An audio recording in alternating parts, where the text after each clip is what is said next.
నమస్తే, welcome to Big Telugu TV. ప్రస్తుతం మనతో పాటు ఉన్నారు అనలిస్ట్ రాహుల్ అయ్యర్ గారు. నమస్తే అండి. నమస్తే అండి. అల్లు అర్జున్ గారు ప్రస్తుతం బడా బడా ప్రాజెక్ట్స్ తో ఒక 3 నెలల గ్యాప్ లోనే మన దగ్గరకు రావడానికి, సినిమాలు తలరించడానికి సిద్ధమైపోతున్నారు, రెడీ అవుతున్నారు. ఇది ఒక వెర్షన్. మరోపక్క రామ్ చరణ్ గారు పెద్దితో ఒక్కలాంటి గ్లిమ్స్ తీసుకొచ్చారు. అబ్బా నిజంగానే సూపర్ అంటే సూపర్ ఉంది. సో మనకి ఇద్దరు హీరోలు ఇష్టమే, ఇద్దరంటేనూ అభిమానమే.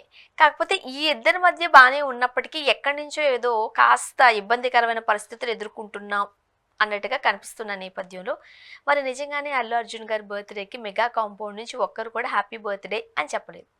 చుట్టాలే కదా, అది కాస్త ఇబ్బందికరమే కదా, ఏమంటారు? అంటే ఎప్పటి నుంచో అనుకుంటున్నా వీళ్ళిద్దరి మధ్యన ఏదో జరుగుతోంది. Allu family and mega family, Konidela family నుంచి అల్లు ఫ్యామిలీకి ఏదో జరుగుతోంది. మెగా ఫ్యామిలీ నుంచి ఎవ్వరు ఆయన సినిమాలు కానీ ఆయన దాని గురించి కానీ అప్డేట్ రావడం. ఎందుకంటే ఒకప్పుడు అల్లు అర్జున్ గారి సినిమాలకి ఎవరో ఒకరు ఆ మెగా కాంపౌండ్ నుంచి వచ్చి ప్రీ రిలీజ్ ఈవెంట్లోనో ఆడియో రిలీజ్లోనో మాట్లాడేవాళ్ళు. ముఖ్యంగా చిరంజీవి గారు చాలా సినిమాలకి గెస్ట్లుగా వచ్చారు, పవన్ కళ్యాణ్ గారు వచ్చారు, రామ్ చరణ్ వచ్చాడు, నాగబాబు గారు వచ్చి మాట్లాడేవాళ్ళు. సడన్గా వాళ్ళు రావడం తగ్గించేసరికి, అసలు రాకపోవడమే అనేసరికి అల్లు అర్జున్ గారు ఎవరో ఒకరిని గెస్ట్లు తీసుకొచ్చి మాట్లాడడము చేయడము, లేకపోతే ఆయన వస్తేనే జనాలకి ఒక ఫీస్ట్ లాగా ఉండేది. సడన్గా ఆయన వచ్చినప్పుడు కూడా మెగాస్టార్ పవర్ స్టార్ అని మాట్లాడుతున్నప్పుడు కూడా ఆయన సడన్గా వాళ్ళ గురించి నేను చెప్పను అని స్టేజ్ మీద మాట్లాడడంతో అక్కడ ఫుల్ స్టాప్ పడిపోయింది. అంటే ఆయన ఏ కారణంగా ఏ సిచ్యువేషన్ ప్రకారం చెప్పను అన్నా కూడా అవతల వాళ్ళకి అది గిలినట్టే అనిపించింది. ఆయన ఏమన్నాడు, నా సినిమా గురించి వచ్చినప్పుడు నేను వాళ్ళ గురించి ఎందుకయ్యా మాట్లాడడం, నాకు చెప్పాలనుకుని చెప్పండి అని. యాక్చువల్ గా అది ఆయన సినిమా కూడా కాదు, వేరే వాళ్ళ సినిమాకి, చిన్న సినిమాకి ప్రమోషన్ కోసం వెళ్ళినప్పుడు అక్కడ వెనకాల ఏదైతే ఉందో దానికి సంబంధించి మాట్లాడాలి. ఇది నిజం చెప్పాలంటే కరెక్ట్. ఇప్పుడు చాలా పెద్ద audio function, pre release function, అది మెగా కాంపౌండ్ కి సంబంధించింది అనుకోండి, వీళ్ళు అరవచ్చు, అరిచినా ఈయన ఇప్పుడు చెప్పను అన్న దానికి అప్పుడు అర్థం ఉండొచ్చు. కానీ ఆ దాన్ని పట్టుకొని ఇంకా మెగా ఫ్యాన్స్ మనకు తెలిసిందే కదా ఎలా చేస్తారు, అవన్నిటినీ తట్టుకొని. అంటే నేను ఇప్పుడు వాళ్ళని డిమాండ్స్, ఇప్పుడు నేను నిన్న మనం మాట్లాడుకున్నప్పుడు అన్న ఒక విషయంలో, పోసాని గారి విషయంలో మాట్లాడినప్పుడు కూడా లోకేష్ గారు, చంద్రబాబు నాయుడు గారు ఇవన్నీ వచ్చి వేలు పెట్టి ఇన్వాల్వ్ చేయరు, కింద నుండి అనుచరులు చేస్తారు అన్నట్టు ఇక్కడ మెగాస్టార్ చిరంజీవి వచ్చి వాళ్ళ ఫ్యాన్స్కి చెప్పడం, వెళ్ళి పోక్ చేయండి అల్లు అర్జున్ని అని. మనలో ఉండే ఆనందం, మనలో ఉండే ఆ బాధ అదేంటి, మన వాళ్ళ గురించి ఆయన చెప్పకపోవడం ఏంటి? చిరంజీవి గారు పేరు చెప్పుకునే కదా వచ్చారు, అల్లు రామలింగయ్య గారి పేరు చెప్పుకొని అయితే రాలేదు కదా. అవును, ఫస్ట్ వాళ్ళ పాయింట్. ఇవన్నీ తీసుకొని వచ్చింది ఫ్యాన్స్ వల్లే బతుకుతున్నామని వాళ్ళు చెప్పుకునేటప్పుడు ఫ్యాన్స్ ఏం చేసినా వాళ్ళు కామ్గా ఉండాల్సింది. They cannot revert on fans. మీరెందుకు ఇలా చేస్తున్నారు అని ఫ్యాన్స్ని అడగలేరు, అటు అల్లు అర్జున్ అడగలేడు, ఇటు మెగా ఫ్యామిలీ అడగలేదు. దాన్ని అక్కడితో చేసుకుంటూ పోతుంటే మొన్న సంధ్యా థియేటర్ ఇష్యూ విషయంలో ఆయన అరెస్ట్ అవ్వడం, ఆయన వెళ్ళి ఒక రోజు జైల్లో ఉండేసి వచ్చి, ఒక నైట్ రోజు కూడా కాదులేండి, ఒక రాత్రి జైల్లో గడిపి వచ్చిన తర్వాత చిరంజీవి హుటాహుటిన వెళ్ళి కలవడము, సురేఖమ్మ కూడా వెళ్ళి, అత్త కదా మేనత్త, వెళ్ళి కలవడము. తర్వాత మళ్ళీ మన అన్స్టాపబుల్ షోలో బాలకృష్ణ గారు అల్లు అర్జున్ గారి కొడుకుని, నీ ఫేవరెట్ హీరోయిన్ ఎవరు అసలు ఏంటి అని అడిగినప్పుడు చిరుతాత డాన్స్ అంటే ఇష్టము, ప్రభాస్ గారి యాక్టింగ్ అంటే ఇష్టం అని చెప్పడము. ఇవన్నిటినీ ఆలోచించుకొని మళ్ళీ వాళ్ళిద్దరి మధ్యన ఏమీ లేదులే అని అన్నా కూడా అల్లు అరవింద్ ఒక్కసారి చిరంజీవి గారి గురించి మాట్లాడడం జరగలేదు. నెక్స్ట్ నిన్న మార్క్ శంకర్ అయినప్పుడు కూడా వాళ్ళు స్పందించాలి, అల్లు అరవింద్ అయినా స్పందించాలి కదా, అది కూడా లేదు, ఇబ్బందికరమే కదా, అది లేదు. సరే, నిన్న ఆయన పుట్టినరోజు సందర్భంగా అందరూ స్పందించారు, కొంతమంది హీరోలు స్పందించలేదు. దాంట్లో ఎప్పుడు స్పందించే మహేష్ బాబు స్పందించలేదు.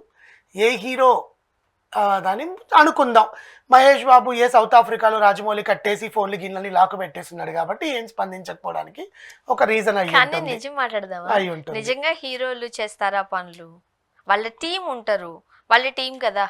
నో హీరోసే ట్వీట్ చేస్తారు వాళ్ళ ఫోన్ నుంచి, మేనేజ్ ఎంత చేసినా కూడా కొన్ని వాళ్ళే చేస్తారు. ఇప్పుడు చిరంజీవి గారు కానీ ఇప్పుడు వాళ్ళ దగ్గర సెక్యూర్డ్ గా ఉంటది, వాళ్ళు నమ్మిన వాళ్ళ దగ్గర ఆ పాస్వర్డ్స్ అవన్నీ ఉంటాయి కాబట్టి కన్వే టు మై విషెస్ అని చెప్తే వీళ్ళు విష్ చేయడం చేస్తూ ఉంటాం, చేస్తారు. కొన్నిసార్లు వీళ్ళే చేస్తారు, మాట్లాడతారు. కానీ ఇక్కడ ముఖ్య ఉద్దేశం ఏంటంటే, నిన్న అట్లీది రిలీజ్ అయిన AA22 గ్లిమ్స్ పెద్ద సంస్థ, లోలా సంస్థకి విఎఫ్ఎక్స్ పెద్ద హాలీవుడ్ సినిమాలకి అవతార్ అవతార్ అవును. అండ్ టైటానిక్ దాని నుంచి వస్తున్న సినిమాలన్నిటికీ ఆల్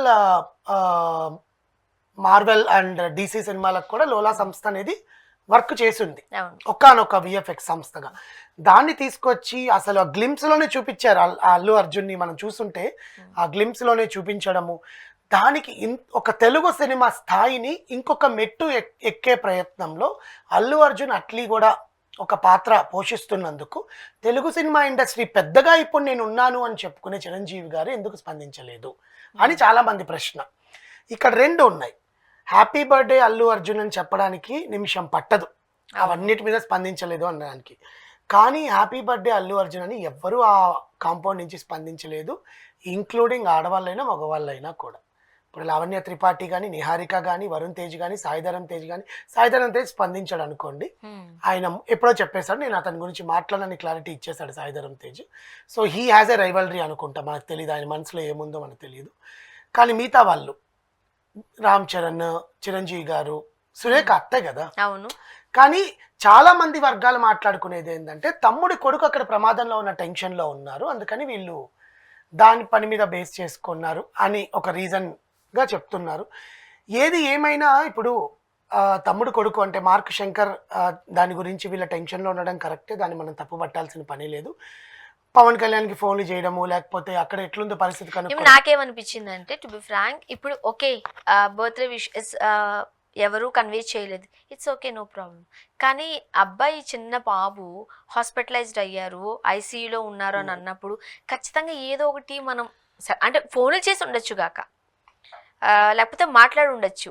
బట్ మనకంతా మనకు అటు వీటిలోనో లేకపోతే పోస్టులు పెడితేనే కదా మనకు అర్థమవుతుంది. ఫోన్ చేయలేదని నేను అనను, గెట్ వెల్ సూన్ అంటే ఉంటారు, చేసి ఉండకపోరని మనం అనలేము కూడా. ఎందుకంటే నాలుగు గోడల మధ్య ఏం జరుగుతుందో మనకు తెలియదు. కానీ బయట ప్రపంచానికి తెలిసేది ఏంటి, వీళ్ళు ఇప్పుడు చిరంజీవి గారు కూడా బన్నీ హ్యాపీ బర్త్డే రా అని ఫోన్ చేసి ఉండొచ్చు, లేకపోతే వాట్సాప్ లో వాళ్ళ ఫ్యామిలీ గ్రూప్ లో కూడా పెట్టుండొచ్చు, వాట్ ఎవర్ ఇట్ ఇస్. దాన్ని బయట పెట్టకపోయి ఉండొచ్చు కూడా. ఓకే, ఆ అభిమానాలు ఖచ్చితంగా ఉంటాయి, ఆ ప్రేమాభిమానాలు మ్యాండేటరీగా ఉంటాయి. కానీ బయట ప్రపంచానికి బాహ్య ప్రపంచానికి చూసే ఏంటంటే ఆ ట్వీట్లు, ఆ ఇన్స్టాగ్రామ్ పోస్ట్లు, ఆ ఫేస్బుక్, అందువల్ల ఇవన్నీ మేబీ చూద్దాం ఏం జరుగుతుంది. Thank you.